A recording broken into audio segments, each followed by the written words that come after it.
Good morning and welcome to the new edition of Dr. Lamba's Awakening Call. Today happens to be the second Monday of March, and this day has always been celebrated in a large number of countries as Commonwealth Day. Once upon a time, it was not celebrated this day. It was a day which was celebrated as an Empire Day. And that was, in fact, the real significance, because the day was celebrated just 2 days after the birth of Queen Victoria. And now that day, Victoria Day, is celebrated separately in some countries, but not in all the countries. As a matter of fact, when Queen Victoria died in 1901, then it was decided to dedicate a day called Empire Day to her memory, because she was the first Queen Empress, the mother of the people, in an empire where sun never set. And the purpose at that time was an Empire Day to create a feeling of unity and the ideals of freedom, justice, and tolerance. Now, this is the most ridiculous aspect, the original, because British Empire was not a symbol of freedom. It was a symbol of slavery of the people who were enslaved. For the Britishers, it was a symbol of being master. For the millions of people in Africa and in Asia, it was a symbol of abject slavery. Justice, yes, to some extent. Tolerance, yes, as long as it was relevant to the British interest. There was the tolerance when the native Indians here in Canada were to be treated, they were treated worse than animals. Where was this tolerance when the people wanted freedom in India, in former Pakistan? Where was it when Sri Lanka and Myanmar suffered at the hands of oppressors?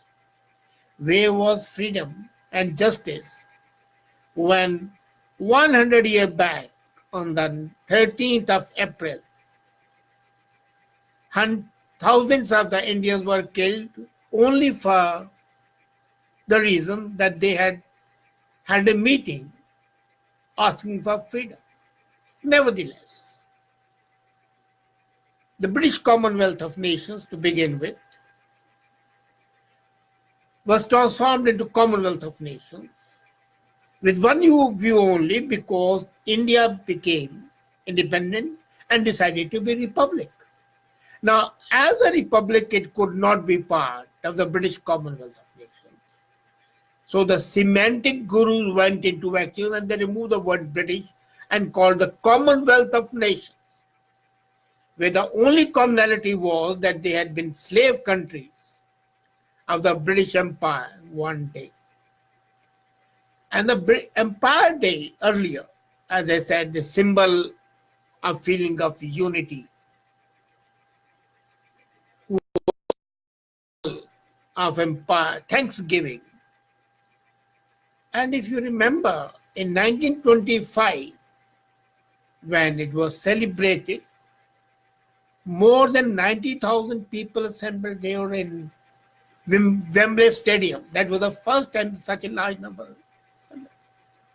And the idea was, now this is very interesting, to remind children that they formed part of the British Empire and that they might think with others in lands across the sea what it means to be sons and daughters of glorious empire. And it also praised them. The strength of the empire depended on them, and they must never forget it.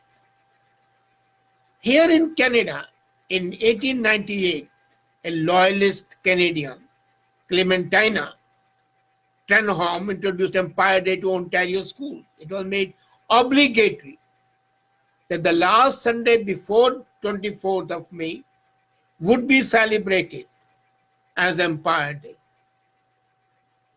And it was celebrated as Victoria Day in Cape Colony before the Second Boer War and the Union of South Africa. Basically, it was a patriotic day. Now, the things changed as India became independent. That was the largest partner. And British Commonwealth of Nations became Commonwealth of Nations. Then, in 1958,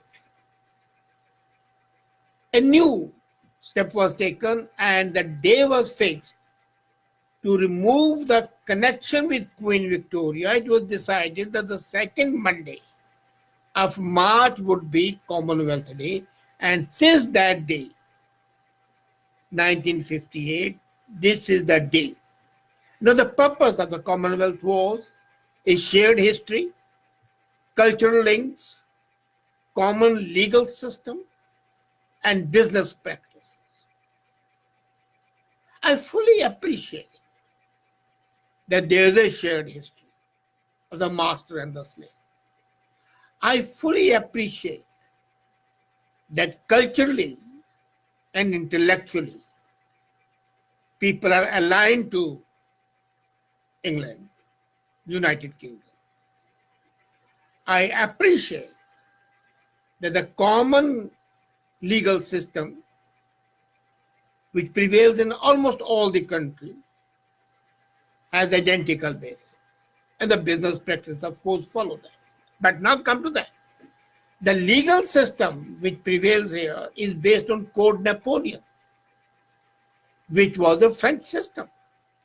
So, if the Commonwealth is to be based on the common legal system, then French colonies, as well as France itself, should have been a part of this Commonwealth.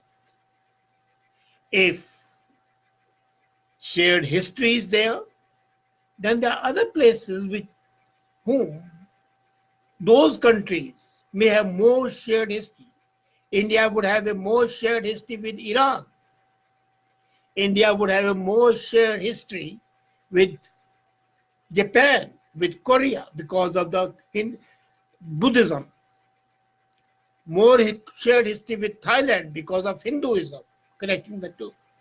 More shared history with Nepal, not with England.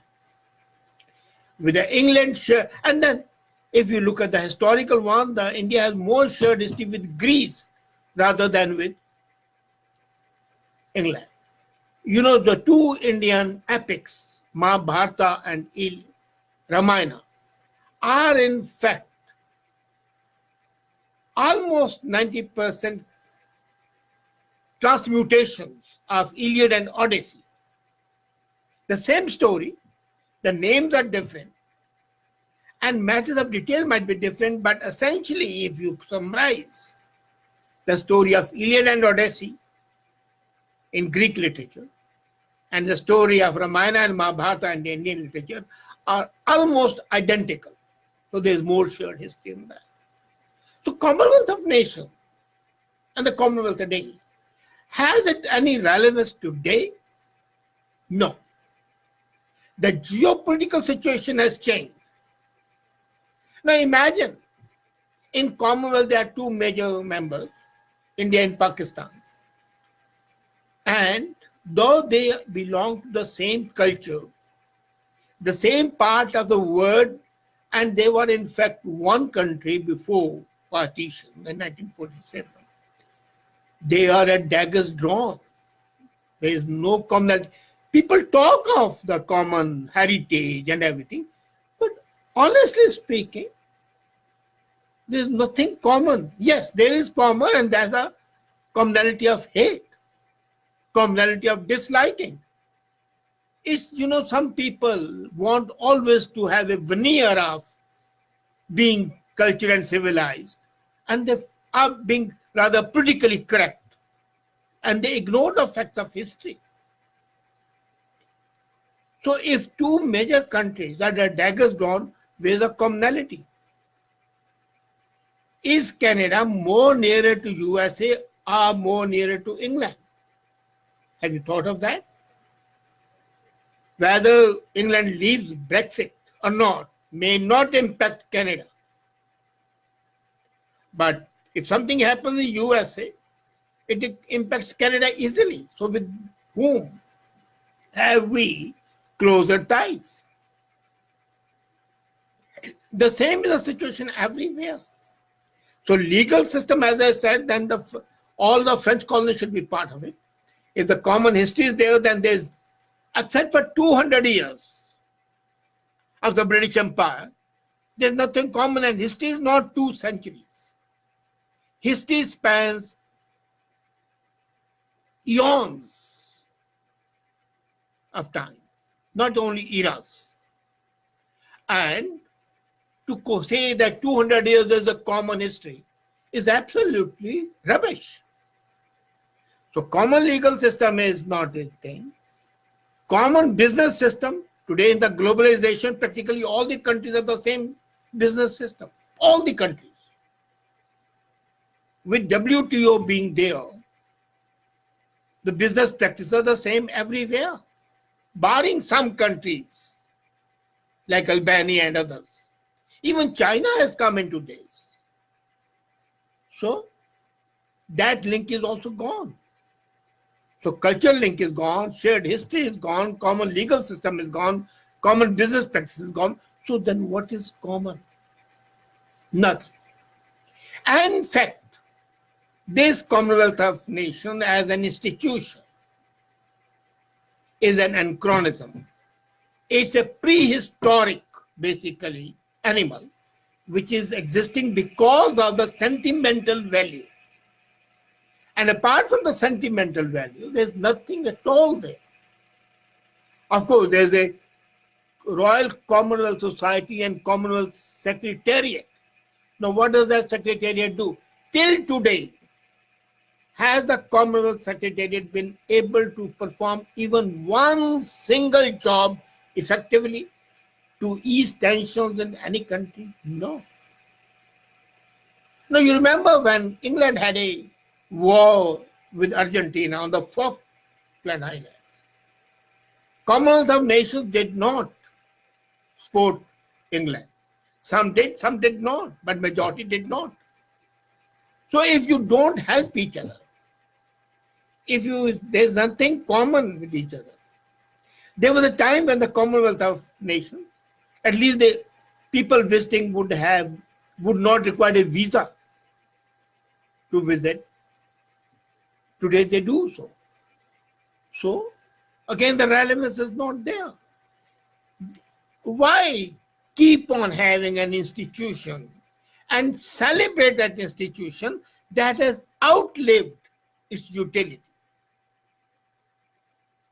Historically, etymologically, business point of view, legal point of view, judicial system, they have undergone a change.